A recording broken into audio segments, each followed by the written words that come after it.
ગઈ વખતે મમતા બેનર્જી હાર્યા હતા અને એ હાર પછી શું ફરી એકવાર ભવાનીપુર બેઠક પર પણ એ જ ચિત્ર જોવા મળશે? આ સવાલ અત્યારના રૂઝાન પરથી ઉઠી રહ્યો છે પ્રીતિ। એટલે ગઈ વખતે એવું તો ને જે થયું હતું કે બેઠક ગુમાવી હતી પણ રાજ્ય હાંસલ કર્યું હતું, શું આ વખતે તો એવું નહીં થાય ને? એ પણ એક મોટો સવાલ થઈ રહ્યો છે। બિલકુલ, હા, એ સવાલ થઈ રહ્યો છે ને એની સાથે કિંજલબેન અહીંયા આગળ એક સવાલ છે। ભારતીય જનતા પાર્ટીએ ગ્રાઉન્ડ ઉપર ખૂબ મહેનત કરી પણ એની સાથે કેટલાક મુદ્દાઓ એવા પણ ઉઠ્યા જે આમ જુઓ તો આપણને હાસ્યાસ્પદ લાગે પણ આમ જુઓ તો એની બંગાળની જનતા ઉપર એમના માનસ પર ખૂબ ઊંડી અસર થાય। આમ તો કહેવાય ને કે બંગાળીઓ સૌથી વધારે જે છે એ વિચારક આપણા દેશની અંદર રહ્યા છે એમાંથી એક છે, ગુજરાતીઓની સાથે સાથે ઓફકોર્સ। પણ એમાં જે માછે ભાતે બાંગ્લા આ વખતે મુદ્દો ઉઠાવવામાં આવ્યો। મમતા બેનર્જીએ એવું કહ્યું કે જો આ ભારતીય જનતા પાર્ટી આવશે, શાકાહારી કલ્ચરવાળી પાર્ટી છે અને એ આપણને આ માછે ભાતે કલ્ચર આપણું જે છે માછલીને ભાતનું એ ખતમ કરી નાખશે। એની સામે અનુરાગ ઠાકુર ને બીજા બધાએ ફિશ પાર્ટી કરી, ફિશના બેનર સાથે એક રેલી કાઢી।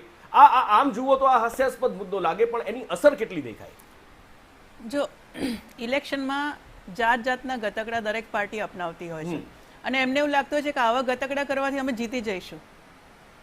એટલે ખરેખર હાસ્યાસ્પદ તમે જે કીધું એ રીતને, એટલે મમતા બેનર્જી એવું માનતી હોય કે હું આવું કહીશ કે તમને માછલી ખાતા રોકી દેશે તો વોટર્સ મને વોટ આપશે। આ માન્યતા કેટલી ભૂલ ભરેલી છે। લોકો હવે પહેલાના જમાના જેવું નથી રહ્યું। એક ઇન્ટરપ્ટ કરું પણ તોય એ મજાની વાત એ છે કે મમતા બેનર્જી આમાં ભારતીય જનતા પાર્ટીને હોમવર્ક આપ્યું ને ભાજપે હોમવર્ક કરતું પણ થઈ ગયું। હોમવર્ક તો દરેક પાર્ટી કરે એ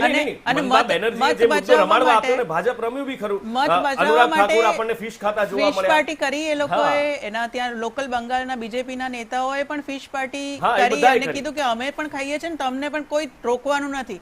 પણ એ જે પ્રશ્ન ઉભો કરવો, આઉટ ઓફ નોવેર પ્રશ્ન ઉભા કરવા અને એવું માનવું કે અભણ જનતા કદાચ આ વાત માની લેશે તો એ માન્યતા ભૂલ ભરેલી છે। મમતા બેનર્જી એવું વિચારતા રહી ગયા કે મારે બંગાળના લોકોને પ્રગતિ નથી કરવા દેવી, એમને હું બેઝિક ખાવા પીવાની વસ્તુઓ આપી દઉં અને એના સરકારી જે સહાય છે એની ઉપર આધારિત રાખું તો મારા કહ્યામાં રહેશે।